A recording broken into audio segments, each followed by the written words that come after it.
Thanks for being here, everyone. I am Brett. I am presenting now.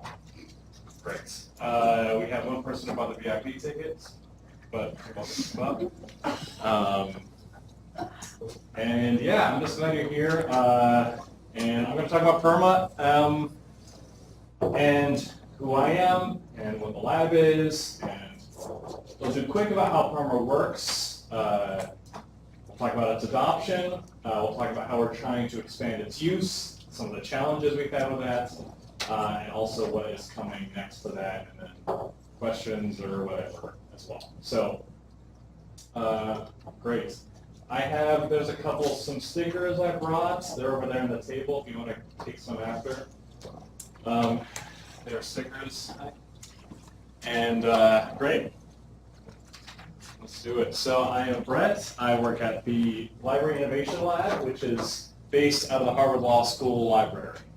The Library Innovation Lab works on various projects and develops various products that focus on things like access information, web archiving. It's all open source. I'm not a developer, but I run outreach and support at the lab. My background is more in support and IT. So I came up doing customer support, and then I directed academic technology at a small art college north of Boston, Beverly, Massachusetts. It's called Montserrat College of Art. And after that, I went to law school and kind of got scooped up into the lab there. Yes, so my background is somewhat in tech, but my training, I was actually a theater major. So I did like theater and improv, and that's sort of my non-day job. So I'm a performer, I'm an actor, I'm a stand-up comedian, I do musicals, I do comedy workshops, I produce comedy shows, so if you want to talk comedy, I have thoughts. Cool. Great. Perma, how many people here know about CALIcon18? Perma, have heard of it? Is anyone brand? Okay, pretty much everybody. So I'll do this quick. We know link rot's a thing. It sucks, it's a thing. As in this Harvard Law Review article, they talked about 50% of all links cited by the Supreme Court from 96 to 2010 had rotted in that time, when they did this study in 2014, 2013. So that link rot, obviously, that means that the content that was being referenced had changed, or the link itself had gone down, which is not how the law should work. What you reference should not go away. The best example is this one, SSnetcom. It was cited by Supreme Court Justice Alito in his concurring opinion, and someone bought the domain and just put up this message, and this is all it says, which is, wouldn't it be embarrassing if you cited this in your concurring decision, Justice Alito. So that's not what you want to happen. Thankfully, and this could have been more malicious. It could have linked to something else. It wasn't just a finger wagging example. So this is what Perma was, essentially why it started up in the law school, because this sort of use case. Perma.cc. How it works is you put the URL in. You've probably used it, but as you know, you put the URL into the field. You click capture. When you click capture, the software runs, and what it does is it starts up essentially a headless browser in the background. So click capture, and then Perma starts up a browser that goes to that URL. It captures everything that URL sends to the browser, so the JavaScript, the CSS, the HTML, packages it up into what we call a work file, WARC, which is web archive format. It does capture for work, and it also does a screenshot. And then it returns you the example here. So this is the FBI Top 10 Most Wanted. As an example, across the top you see that this is a Perma.cc record captured on this date at this time. And then that URL, Perma.cc/UnitedBC RHRT, is what they use in the citation along with the live site. The live site, so the actual link. So in this case, you have the Esquire, you have the link itself, and the archive, the link to the archive on that page. So obviously this preserves the site, so you have a record of it. We've got it captured, great. But as you saw, it also lists the date and time. So A, you don't want the site to go away. It needs to live. That's where Perma comes in. But sometimes what's also relevant is the precise time and date that was captured. So if it's a site that's changing all the time, you also have a record of when it was captured. So you can see that in that set. We know that. As you can see, there's a right here. You can see the screenshot view, which is just that. It's a link to the image version of the page. The work file, the work capture I mentioned, that format. It's semi-interactive. So semi-interactive meaning, so in this case, if I scroll over one of those links, let's say About Us, at the bottom of the screen, it would pop up and tell you what the URL is. So I could see what it links out to. So like when you scroll over things, you can interact with it. Perma doesn't capture the links inside. It only captures the one link you gave it. It doesn't burrow down into the site like a spider. Just the page that you put in. Okay.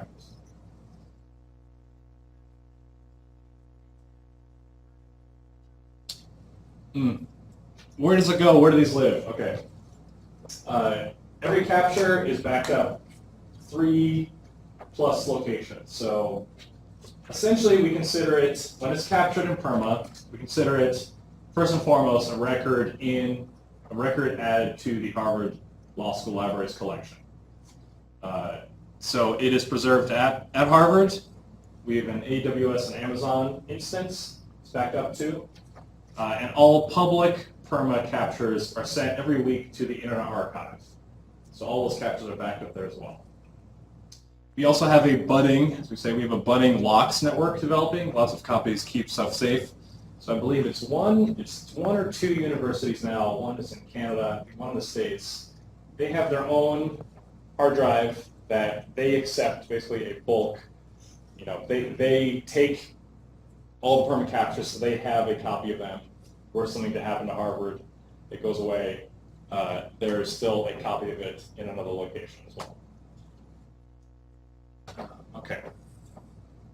So growth has been growth. We're just over 750,000 captures. Users, we have about 22,000. Institutions, so that is primarily law schools, law school libraries, and courts on it, some academic libraries, and a few other institutions. 200, more like 232, something like that. You can see there's a pretty big difference between number of users and number of institutions, which I think points to the amount of individual users who use Perma themselves. It's hard to track and know who those people are, but on Perma.cc, you go in, you create an account, and you get 10 free links a month. So you can create 10 captures a month if you're not part of an institution. If you're with an academic institution, there is no cap to the amount of Perma links you can create, so it's unlimited. Same with the courts. Courts have unlimited use, and academic libraries as well, but we're going to look into that. Instances in Westlaw. So when we search on Westlaw to find are permalinks being used and how are they being used, we found, so essentially January 2017 through now, there's about 20 cases we saw that cited use of permalink. So in 2 trial court orders, there's 100+ law review articles in Westlaw that include a permalink. There's a handful of court briefs as well. Those are those numbers. So we know, so this is we'll get to this, but that lets us know that firms are using Perma, lawyers are using Perma, which makes sense because that's, I'm not a lawyer, but it seems like it'd be really embarrassing if a judge tried to look at your document and was like, your link doesn't work. That's not a good look. Okay. Pretty exciting. Perma is listed. Perma.cc is listed in the Blue Book, the legal citation manual, as a recommended tool for preserving your web content, site up on the web. But also exciting, just in the past month, we discovered that the Chicago Manual 17th edition also cites Perma as a recommended tool for preserving online sources. So authors are strongly encouraged to keep a copy of any source that is not formally published as a hedge against potential challenges. Copies may be kept in form of printouts or digital files or by means of a link creation service such as Perma.cc. Which we were super pumped to read that. We're like, awesome, spread the good word, fight link rot, fight the good fights. We didn't know this happened. They didn't advise us, they didn't talk to us, and then someone tweeted it, and we're like, we're in the manual now, hey, what do you know? Which is funny, because we had just had like meetings, and been like, we really should try to work on that citation, really work on that front, and then we were in there like this. That was easy. So that's cool. Takes us into, what are we trying to do now? What are we trying to push on? So we've got pretty good adoption across law schools. And that's really been, it's our backyard. Perma started at law school. Adoption, that's a network we know. We're able to let people know and expand through that. And the law journals, student-run journals, has been a good, essentially, way to get it in, because they're learning the process. Students are editing. Preserve the links that you're referencing. Academic libraries has been one of our next two big, directions we're trying to expand use towards, and it's raised some interesting questions. So,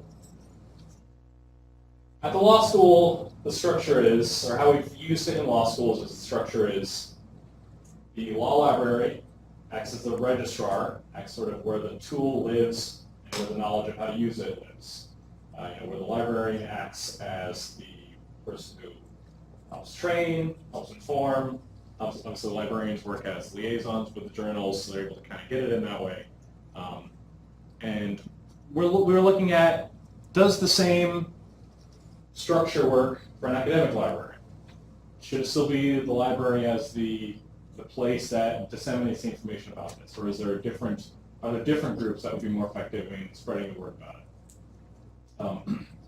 Also, the use case is different because we don't have these student journals anymore to be the vanguard of who's using it. Like who, we're kind of, and let me say this right now. These are things we're really working on cracking. We're coming at it different directions. We're like, okay, MIT wants to use it. We work with the library, and they're like, they have these questions that didn't come up when we were just with a law school, or Virginia Tech is using it, but they're it's their open access, it's like their open access group that is kind of driving it, but how do we give them resources to spread it? How do we help them direct? Do we say, go after the undergrads, go after the grad students? So on this front and the commercial one, which I'll talk about in a moment, feedback, please give me your thoughts. Please let me know what you think, because link rot is not just a problem in law. It's everyone. It's anyone. I mentioned to Ian, we were talking about this earlier, but I've used it just for myself. There was some article in article that mentioned me in this little tiny South Boston newspaper about this workshop I did, and I was like, it was for senior citizens, and I was like, this newspaper's going to go away. This is going to be a site that goes away within a year. So I was like, this is an example of something I want to permit copy. And again, it's sort of a personal side note, but I like that it's not just a PDF I'm saving on my computer. I got to move, here to here to here, or put on Google Drive until Google decides that they don't want to have Google Drive anymore. It being a tool I can use to create an archive and then always have a link to it means I just don't need to stress about it, and it's in the academic library's collection essentially. It's less. I think that's an appeals purpose, that it's outside of that sort of full-on corporate structure.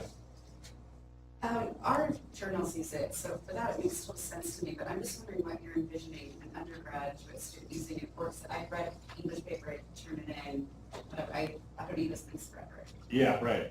I don't think, that's the thing, so we're looking at academic libraries, okay, who are the people who use the most? I think on the undergrad side, it's less, that's almost more of the education about link rot, something to be aware of, and something for them to just, yeah. And, people know this, and if you use the internet, you're aware of link rot, but you don't really see it or feel it. Like, you can see a book deteriorate, but you don't really necessarily see a link deteriorate until you get that forum form. So I think for undergrads, I think it's more of the education thing. I think on the academic library front, it's more grad students who are often the ones who are actually doing the research at an institution. Grad students, and I think we're talking about like tenure track professors, people who would suit that, like having be able to reference what they have, or sort of like those whose research is going to be scrutinized. That's something we're on in the undergrad side. I have a second question, sorry. Please. For the Westlaw inputs, I guess I'm just confused about that because we always tell our students to not resist getting binary. Oh, so that wasn't citations using Perma to Westlaw. That was searching in Westlaw for just times. Yes, Perma having pages. Yeah. But I mean, example on the academic side, like Harvard University, Perma.cc is not an approved tool by the Harvard Library, but it's been a real bugbear to get, them to use it. The undergrad, the undergrad and the grad student library, and then all the different schools have their own libraries. So it's, it's our backyard, but it's still adoption is slow. Sort of because it's a few components. I think it's the education, educating about link rot, and then actually getting the adoption. So it's it's finding these inroads. Like we met with some librarians last week who are going to work with us for G1s. For first year grad students, they have a library liaison who, depending on their department, who will give them informational session early in the semester. Sort of like getting Perma in at that point, so they know that moving forward. So really what I'm doing with this is I'm making a copy of what exists on a website at a particular time. Yes. Am I the copier or part of the copy? Or are we copiers together? You are. And who's liable for potential infringement? You are. Okay. Yeah. It's similar, it's like DMCA, it's like YouTube. Like if we get a takedown notice, we will, our copyright first responder, our copyright contact at Harvard will be the person who reviews it, and then we'll act on it if deemed appropriate. But it's sort of, it's that user-generated or user-led content that we have a platform on. Are the links cataloged in any way? Hypothetically, what if everyone in this room were to want to preserve the same page? Would it be preserved once already and then we could all access it, or do we all individually have to preserve the page? So, I mean, as far as in the database itself, obviously there's, searches we can run. We don't have any set cataloging of the links. We have a search tool that's kind of turned off for the public now, so you can search by URL or domain potentially. One difference is, or one, I think, because we've gotten that question before, like, if she's captured it, do you need to or should you want to? And there's different considerations, but I know one is at least that, I mean, it's if you capture it at a different time and date, that might be relevant to your work or research. Maybe you don't care about the time when it was captured, but that might be relevant to the content too. Well, I was thinking about your example for, if someone is mentioned in an article, obviously it's personal to them, they keep the link, that's actually very nice. But I've used the Wayback Machine, and for that, when you go on, you can actually see how many pages have been cataloged on a particular URL. So I was wondering if there's any commonality there. Great. We don't have that. We don't have that sort of feature built out. That is interesting. It'd be cool. If, like, exactly, like if I search that article that someone captured a year ago or 2-3 years ago, we don't have that. That's not built out as a feature. So I'm going to stay on that.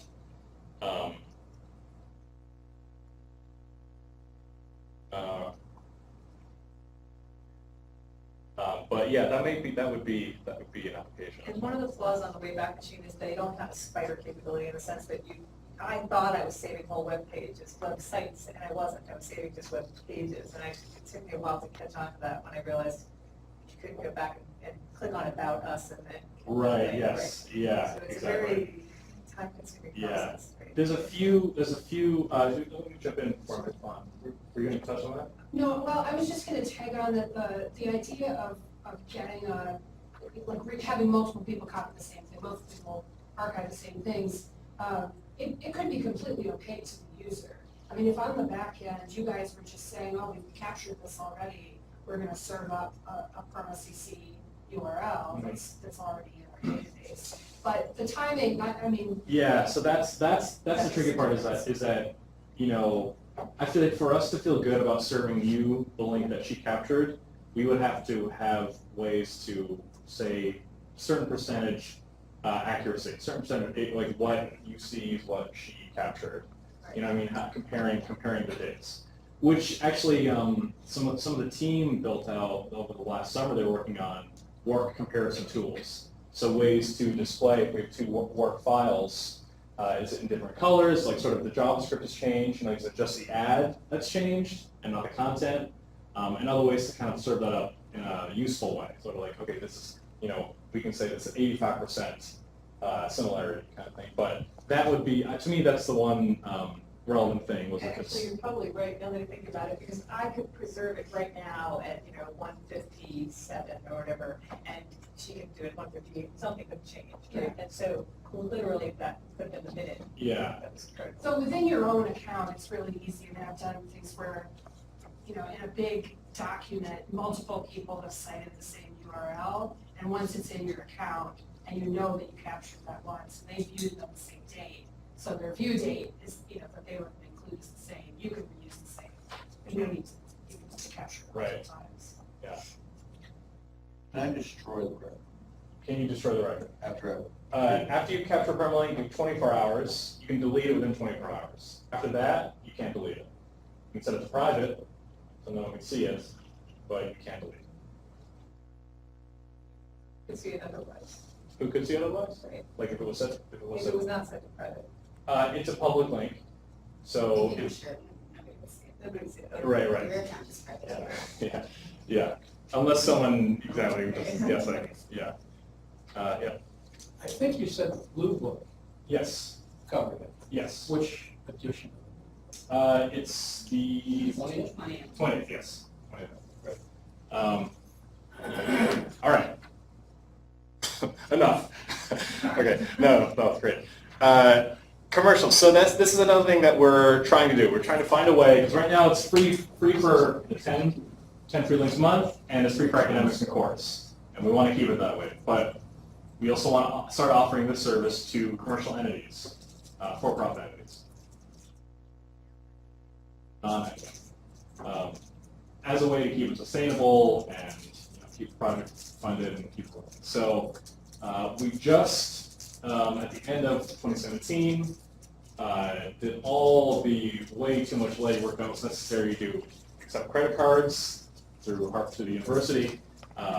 So now we're offering it. Yay! It's great. Adoption, different story. Interest so far. Firms reach out to us a couple times a week. They refer. A lawyer will say, click the button, give me more info. Nonprofits, similar rate. Advocacy groups, policy advocacy groups, and a little bit from publishers. So we're getting these groups reaching out to us. So want more information. What we're still deep in the process of really trying to figure out is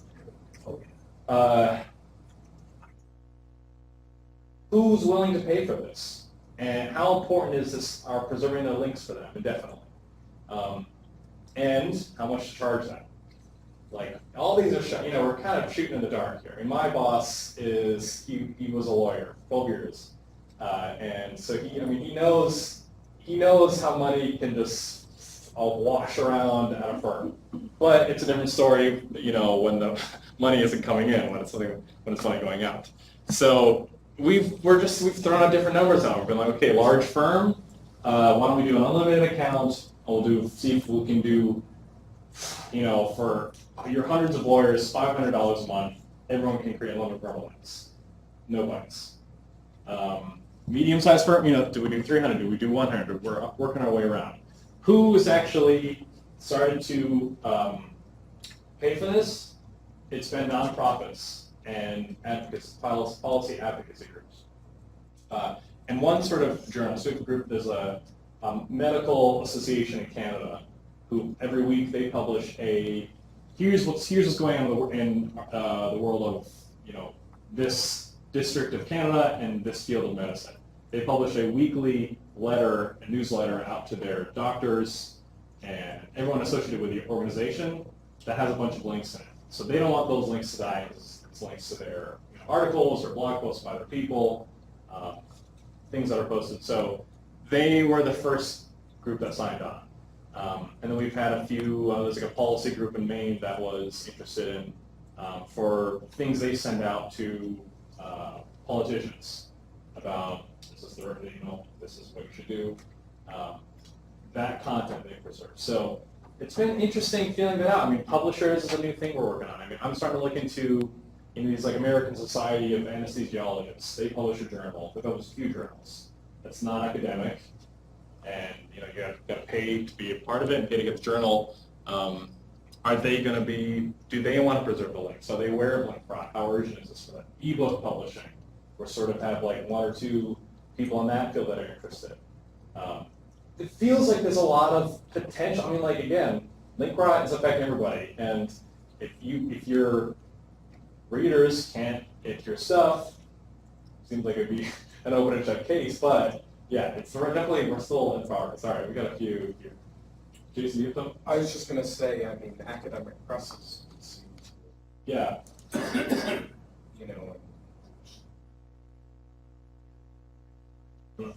scientific or, Yeah. kind of stuff, but academic presses too. Yeah. I don't know. You looked at Again, it's like one of it's a slow move, but we're that's one. I think it would help. We've been talking about like Harvard Business School publishing, and that's we've had conversations, but nothing's happened yet. So yeah, it's like a little bit, but again, sort of this is similar to the academic collaborative stuff. Either talk to me after, send me an email, because I think it's similar. Like if when there's leads in certain fields, that helps us be like, okay, maybe this will be a direction. But anyway, yeah, we're working on that front. I'm curious about the competition out there. Are there many competitors, but they're operating in different subject areas, or are there few? Not really. This isn't not really that many that I know of. I mean, when it comes to sort of paid options that are different, I mean, that's more along the lines of website capture for evidence purposes. Those are some of the more paid services out there that do something similar to Perma. I forget the name. There's something Vault. One of those Vault. But even that's sort of a different thing, because that's a software they're selling. You install it, and then it helps capture the page and sort of like timestamp it. But it's just a file you have. Like it keeps it on your computer. Versus this link is on the web, so it's accessible to anyone or to you in the future. So even the form is different, the structure is different. I remember what I was going to say to your question about the different sites, being able to see like in our archive goes back. There's a tool called Memento Web, yeah. So Perma is linked into that. Memento is, if you're not familiar, it's sort of a what's the word for it? It's like a list of all public web archives. And you can use Memento Web, so you can search a URL to see what archives have that website archive. So it's almost like a search across web archives. So we don't necessarily have it down in Perma, but Perma's linked to Memento. Yeah. It's like a protocol that these different web archives link into, and then Memento Web is the site that you can search.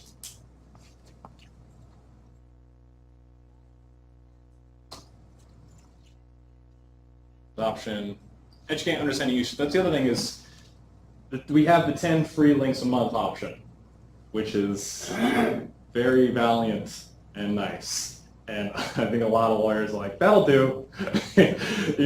So that's another thing is sort of like, do we vary that? Do we switch it over to give a .edu address? You can get 15 free links a month, but if you're a .com or something, then it's 2, or maybe it's 1 month of 10 free links. Like these are open questions that I was just emailing with a lawyer this week, and he was like, yeah, I don't even need 10 for my use, and I told him, well, because again, we're sort of like, we can do a firm wide for X 100, or we're doing just personal for 25 or 50 a month. We can do so it's just you can create unlimited, and like good. So it's it's great we have that, but it's also like that might be working against us in some areas. Or would prevent someone from just using different email addresses to get 10 free. When we have faculty members that, the Wall Street Journal, they get 5 free articles, they have 5 email addresses. Right, yeah. To read it for free. Yeah. I mean, that's we're open to that. We don't have policy, we don't have things in place to prevent it, or the time necessarily. So I mean, that's sort of a reality whenever you have that accounts limited by per month kind of a thing. I mean, they lose the additional things. They lose be able to organize it, be able to share visibility, like things you get with an institutional account. But that's still a possibility. If you're a member of a faculty that is a subscriber, you have unlimited. Correct. If you're within anyone at the institution, so faculty assistants, students, if the school is on Perma, anyone connected to the institution. I just the other day signed up as an individual, and I want to change it now to a faculty, and I can't figure out how to do it. Okay. Yes. Yeah. We can bump you up to a proper account. Yeah. Proper. Yes. I just want to mention one difference because in our archive, Wayback Machine does let you do that. Save page now. I'd say the differences between that and Perma. In our archive captures pretty quick, but it's not very robust. I think won't capture the page grade. Perma Perma takes a little longer to the capture because it's trying to capture more of it. So it's a more robust capture on Perma. Is that you get the short link, which was intentional. I think they chose Perma.cc as the original name because that plus like the 9 characters to show what the link is nice and short for use in citation. So it's not a super long link. And then Perma also, you have the foldering, you can share organizational kind of tools. ID is welcome, like I said, so please talk to me. What's next? First thing, very exciting, batch link creation. As it is, as it is in Perma, you put the link in, you click capture, you do it, you move on, go again, click capture. In response to user feedback, and also because it just makes sense, we're finally getting to the last stages of batch link creation. Our lead developer in Perma, Becky Cremona, is awesome, and she's been. We just had a testing party for it the other day, so it's pretty much just like that. You have them in, you dump them into a field, line separated. You click create links, and it goes through and captures those. So you can close the window, and we'll keep capturing it. But this is sort of the display that you get when you do that. And they also show up on the sidebar as batch history. So you can click, what was the batch I made in August 18th? You click that, and it will show you the list with the URLs. And obviously, we have an export to CSV option as well. And the export includes, I think, the site title, the original URL, and the Perma link. So that's exciting and should save people time. Non-organizational institutional accounts, non-org org accounts is what it says. Huh? Great question. This is sort of a way to respond to this new world of academic libraries. Like I said, in the law arena, we have journals. And how Perma works right now is we have the library as registrar, and then we have libraries, librarians helping out. Underneath that, you create orgs, organizations. So, Harvard Law Review, Harvard Technology Review, Professor Charles Freed, so it's his group. And that works out because then they can just add people to the Law Review org, get the editor in there, they can add people, they're handling themselves, get their own bubble. Move out of journals to the academic libraries, and that structure doesn't really as well helpful. We've got grad student over here, we've got faculty over here, they're in different departments, supported by different librarians. We've got a group of just individual users who are part of the school, but where do I put them? Currently, you got to put people into an org. So in that case, do I create a department-wide org and add people, but then they can see each other's links? Do I add sophomores as a group? This is a way to respond to that. So what essentially this is going to let us do is, so let you do, the librarian, someone supporting, is add people to your school's Perma account and not have to add them to an org. Essentially, I'm a student, can I use Perma? Yes, sign me up. I am now my own org, just me by myself. Only I can see my links, only I can, just me. So instead of having to be put into a group where you have to be like, I gotta answer these questions, how do I share, how do I do visibility? Don't worry about that. Just add the accounts, they're on the institutional kind of the Perma account for your school, but you don't have to answer these tricky questions of visibility, or if I have a whole freshman org, they're going to see each other's links, and you can't delete them, but I want them to, when I want them to see, this will sort of let us get around this. What happens to accounts when someone retires or something like that? All of those. They stay. So I'm a student. I'm at the Harvard Law Review. I'm added to the Harvard Law Review board. Made all these links, and when you go in to make a link in Perma, you have a couple options. You've got a folder that says personal links. Those are just yours. That's like the 10 free.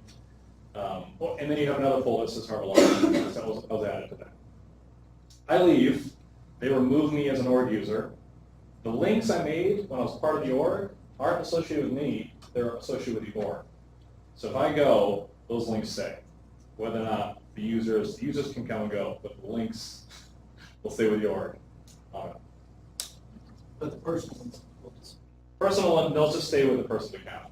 So yeah, if I have those 10 personal, and they kick me out as an org user, I'm still just, Brett at Harvard.edu.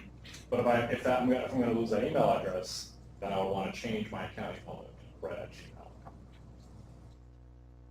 And if I take this one step further, Please. does this mean that Perma.cc links are going to be part of people's estates? Like, will you pass on your links? I mean, like, you know what I'm saying? Yeah, you have a whole extensive collection. Yeah, I mean, I guess I just don't know how would that, does it work that way for, like, my Gmail? What could it be? Book collection. I'm just thinking. It's Yeah, an extension, right. Yeah. And to my son, I leave my 20 Perma links. Yeah. What? No! Wanted the rug. It's funny.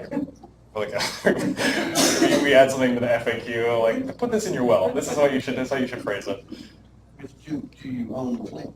I mean, you've created it, you have access to the account, that's ownership. Yeah, user-generated content. So if you're liable, I would assume, I'm not a copyright pro, but I assume, as far as. Do I own the copy of this? You upload your. Do you own, if you, paste something that has no copyright into your Google Doc, you own that? Let's say federal Supreme Court case. Mm-hmm. They don't have a copyright. Right. Right. They can acquire copyright. So I couldn't, I don't know that I would own that, even if I made a copy. I don't know if you own your copy. I don't know what this is. Yeah. Yeah, I mean, again, I think I mean, for it to lie again, so I think drilling down would be someone else could do it better than I could, but as far as I know, being a similar service to the other sort of user-generated content and how, how the DMCA applies to that stuff is how it applies here. So as far as, I mean, those questions of Google, you know what I mean? Like if I pasted something into Google Doc that didn't have a copyright, and it was the text of the Supreme Court case. But like what on the holder of the link that has the last copy of that Supreme Court decision, because for some reason all others in the history of it just got destroyed. Yeah. Now and it's just one example, like, and now I hold it. Right. Can I then sell that? You know what I'm saying? Right. I mean, as far as selling, License that. Yeah. Like, give me $5 and I'll give you the link. right. I mean, see that. I mean, that's I'd have to go into the terms of service as far as what you could play. You know what I mean? Like, sort of the line between if you're going to use a platform, you got to play by these rules versus the liability of being user-generated content. So there's some bits and pieces to. I mean, that I know that it's been pretty aggressively general counseled, the TOS and that kind of stuff. So, but I'd be happy to follow up also to. Yeah, for sure. All right. Okay. Web Recorder integration. This is also very exciting. Web Recorder is a archiving service on the web. Highly recommended. WebRecorder.io. It's made by this group called Rhizome, who is a kind of arts group in New York, but they came about because originally as a way to for web art, people who make content on the web, how do we preserve this and how do we give it an environment to be able to be recreated in? Browsers are changing, things are changing. Someone who works at Rhizome is a guy named Ilya Kramer, who I was just saying I think is sort of the, as far as I can tell, one of the handful of top archiving gurus on Earth. And he made this program called Web Recorder. How Web Recorder works is you go to Web Recorder, put the URL in, you hit start, and then you just surf. And it captures your entire session everywhere and every site you go to. So when we hit done, it has all those things in a bundle, in an web archive file. And it's sorted out so you can, if I finish my little journey, I went from CNN.com to LaneyGossip.com to Facebook, it's captured all that, and I can click, it'll show that, okay, click here to go to the page you had already went to. So you can visit your captured pages. But it sort of goes with you along on the trip. It's a cool tool, and Ilya's a genius. What's happening this summer is some of the backbone of Perma is going to be integrated with Web Recorder's code. And why are we doing this? It's because Perma is great at capturing sites, but it's a moving target, especially, for example, ad trackers is a new thing. You go to a site, you go to a new site, the ad loads, and it takes information in about you, and it sends it back to home base. It sends it back to people who pay for the ad to be there. They're getting information about you. Perma tries to capture one of those pages. It captures it, but then when you go to play it back, when you go to view the Perma capture, that ad tracker in the captured page says, okay, I'm going to send information back to home base. Can't send it back because it's now in an archive, and it's built into the ad to stop the page from loading if it can't send the information back home. So it's malicious, but it's increasingly common, and it makes it so we're having to sort of react in the moment. We get informed, I can't capture Forbes.com anymore. Can you help me out? And then developers have to go in and try to find a way to work around the track. Web Recorder is just it's just even more robust than the capture tool. It captures video really well. It's able to surmount this tracker thing pretty well. So that's why we're integrating. Basically, it will help perma captures be faster and better. So that's exciting. All right, that's that. Please make an account if you don't have one yet, if you want one. If your school isn't on, or if you're not sure if it's on, let me know, and we'll get you on. We're on GitHub. It's open source, so you can fork it or give us recommendations. Email info@Perma.cc. Go to our website, lil.law.harvard.edu, or come visit us. If you're in Cambridge every Friday, we kind of have just like an open, like sit, hang out, and do work. But it's sort of like our more looser kind of like some people will work on like a Friday Fun Day project, or the developers will try to work on something fun. But that's a time when you're welcome to come over and hang out. So please do that too. And I have some stickers and cards. That's the presentation. Questions that I didn't get to? Thoughts? I took them as we went. Yeah. Okay. Thanks.